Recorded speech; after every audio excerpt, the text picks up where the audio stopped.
Hey everybody, this is Patty.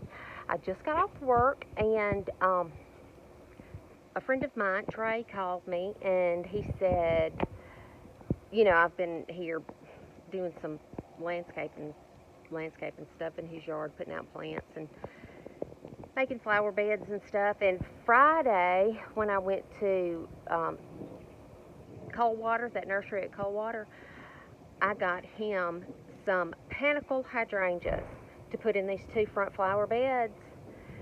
And this house faces south. The sun comes up over there in the east and it sets over there in the west. And his front porch and front flower beds receive full all day long sun. Now, panicle hydrangeas are supposed to be the hardiest when it comes to being able to take full sun. Today is June the 17th, and the past 3 or 4 days have been 95, 96 degrees. When we brought the plants here and we set them in place, I don't think they got watered that day. And I don't know that they got watered Saturday. And he said he put some water on them Sunday, and then it rained this morning. Anyway, he called me and said, Patty, I think this hydrangea's dead. I said, what are you talking about? He said, yeah, the bloom is brown and the leaves are all withering up.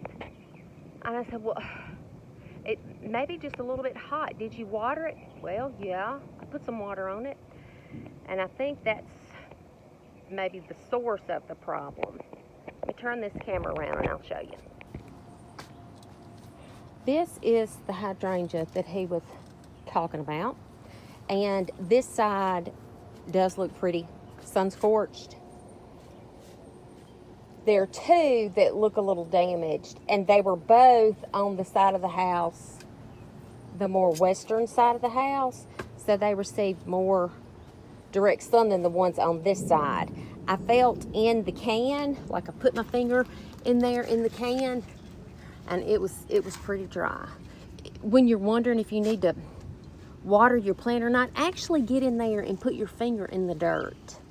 If it's dry, yeah, it's gonna need some water. Just if you put a little water on the top up here, a lot of times that don't get it. The root ball, they've been sitting in these cans a long time, and those roots are becoming root bound, and they can't take up all that water. The water will just flow right through the can. So you need to really drench them. Anyway, so we've watered them, and we're going to go ahead and plant them. Now, I moved this one and this one. See, it was a pretty white bloom, and now it's brown. I moved those from the more western side over here to the more eastern side. We just did a little switcheroo, and we're going to turn them around so the bad part will be facing the house.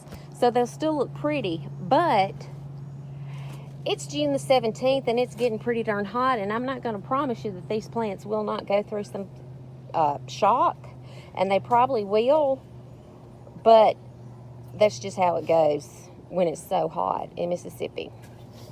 We'll just keep them watered well, and I think they'll come out of it. And plus, plants are resilient. You can't let your plants boss you. You just need to take care of them. These hydrangeas, these are called, well, I'll be darned, Strawberry Sunday. They are a panicle hydrangea. Panicle hydrangeas are the ones that are the most acceptable to the sun. It says that this will, it says full sun to part shade. Size 4 to 5 feet tall by 3 to 4 feet wide. Once they're established, I don't think they'll have any trouble, but you just got to get them through that first summer. I think it'll be fine. Talking about a plant under some transplant shock or stress. This is a gardenia that we planted over here the other day, and you see how those leaves have turned yellow and they're falling off. I think that's just a little bit of shock that plants go through when they're going from the can to the ground. And it'll come back out of it. You just have to be patient with your plants and not get discouraged. And definitely don't just quit watering them. But don't water them too much. That's also the thing. Sometimes you might have to actually put your finger in the ground around that root ball to see how much water it has, if it actually needs water. But I think they'll make a rebound and it'll be okay. It's going to rain. It's kind of thundering and stuff. What do you have to say for yourself, Trey? Get me off of that. Anyway, it'll all be fine. These are some plants that we have for the containers. I'll show you that one day. But let me show you these plants. And, you know, if it just so happens that the strawberry Sunday hydrangeas don't make it here, or not thriving, or not doing the best, that's okay. We can dig them up and move them, and we can find something that will take full day, practically Arizona sun. I'm just kidding, not Arizona, but it is pretty darn hot right here in front of his house. We'll find something else, but I think they'll do. They just need to get established, and we just need to give them a chance. All right, here's the hole for the first one. And I was just going to show you this soil we're working with. Now, we have had a little bit of rain, but you see it is just absolutely like clay. So, what we need to do is we're going to... we're going to put some of this dirt back in that hole and raise this root ball up to where the root ball is about, I don't know, about 3 or 4 inches above the ground level, because the dirt will settle. It'll all settle. And when it does, you don't want the crown of your plant, this part right here, you don't want that to be under the ground level, because water would pool right there and rot your whole shrub. So here with our clay soil anyway. So we're gonna put some dirt back in there and raise it up a little bit. So it'll be about maybe this high above ground level. And then when it rains a whole lot, the water can kind of flow away from the actual crown, because I sure don't want to drown it. Also, this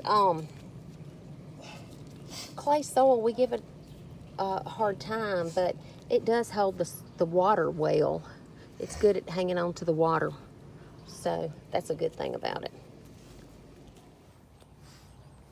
Okay, we dug the holes for this side, but we're not actually going to plant the hydrangeas tonight because we just got some rain, but also, and so this clay ground is really, really wet, but it's not just from the rain. Let me tell you what it is from.